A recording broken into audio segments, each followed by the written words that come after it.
On va parler télétravail et protection sociale. On est avec Loïc Marie. Bonjour, vous êtes directeur général d'April Entreprise.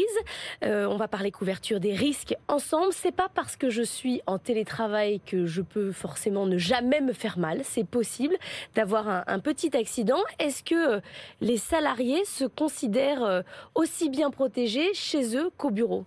Alors, est-ce qu'ils se considèrent aussi bien protégés chez eux qu'au bureau ? Je ne sais pas. Ce qui est sûr, c'est qu'ils le sont. Et que tout est prévu pour faire en sorte que s'il leur arrive le moindre problème en tant que télétravailleurs, eh bien, ils seront pris en charge au même titre que s'ils sont sur place. Est-ce qu'il faut demander à son entreprise quelle est sa protection sociale, quel est son niveau de protection ou ça ne sert à rien ?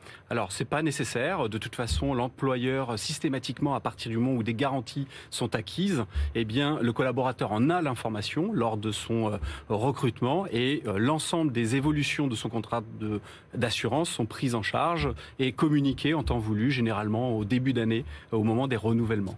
Ça veut dire, je tombe dans l'escalier, c'est potentiellement un accident du travail. Je me fais mal avec ma cafetière chez moi, c'est un accident du travail. Mais à quel moment on considère que je suis en pause et que je ne le suis pas ?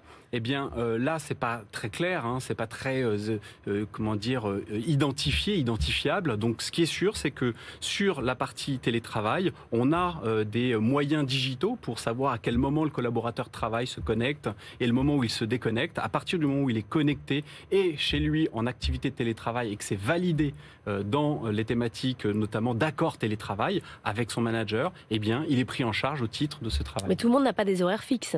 Tout le monde n'a pas des horaires fixes, je vous l'accorde. Pour autant, quand il y a connexion en télétravail, en horaire fixe ou en horaire variable, et c'est pour ça d'ailleurs qu'on se connecte, c'est le sujet de la connexion. Ce qui veut dire que la connexion suffit à prouver que vous travaillez ? La connexion suffit à prouver que vous travaillez, mais pas que, puisqu'il peut y avoir aussi la préparation en amont. Et donc ça, c'est compris aussi dans ces horaires de travail en tout cas. Que ce soit les déplacements, au même titre que quand vous vous déplacez, je dirais, sur votre lieu de travail. Vous êtes courtier en assurance, en protection sociale. Quelle est aujourd'hui l'évolution du marché ? Les entreprises cherchent à augmenter le niveau de protection ou on cherche plutôt à faire baisser les coûts ? Alors, là, les protections sont déjà d'un très bon niveau, globalement dans les entreprises, avec un certain nombre de règles, de lois, avec les conventions collectives. Les prises en charge sont d'un très bon niveau.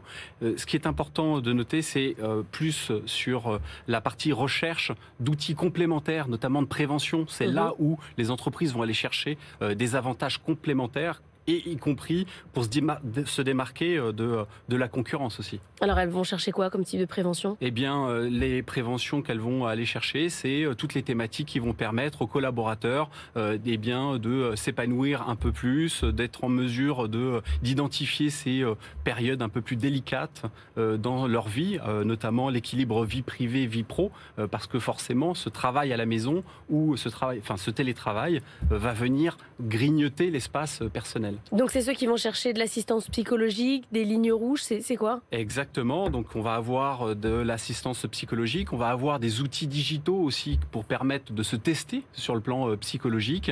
Ces lignes rouges, ou plutôt je dirais l'accompagnement de ces collaborateurs, c'est un élément vital pour les entreprises parce que c'est là où elles vont accompagner les collaborateurs, et on voit bien en ce moment que sur la partie recrutement, on a des jeunes qui arrivent sur le marché du travail qui sont très attentifs à l'attention qu'on leur porte justement sur le travail et comment est-ce que l'employeur prend soin d'eux au moment où ils sont à l'extérieur de l'entreprise.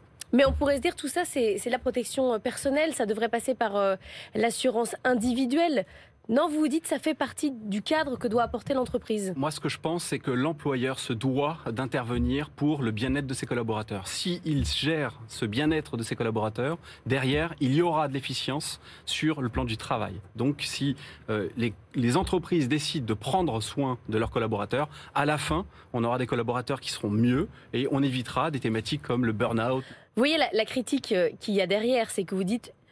Il y a des lignes rouges, il y a des choses qu'on met en place pour aider, faire en sorte que les collaborateurs aillent mieux. Mais tout ça, c'est a posteriori. Peut-être qu'il vaudrait mieux travailler au management, au quotidien, faire en sorte qu'on n'ait pas besoin de ces accompagnements. Je suis totalement en phase avec ça, sur le fait que, notamment en amont, on travaille le sujet de la prévention et qu'on accompagne le management, qu'on accompagne les collaborateurs.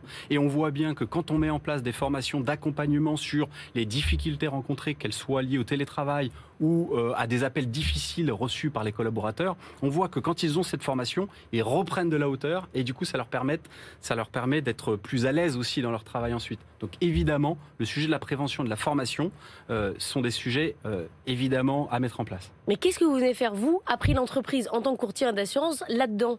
Nous, en fait, notre rôle, c'est de faire en sorte que les sujets d'assurance et notamment de contrats de prévoyance ne dérivent pas. Nous, notre enjeu, c'est de faire en sorte que le risque n'arrive pas et qu'on puisse le piloter en amont du fait qui va générer de l'indemnisation. Moins on indemnise, mieux on se porte. Et donc, plus les collaborateurs sont bien, mieux on se porte aussi. Faites baisser le risque en augmentant l'attention portée aux collaborateurs. Exactement.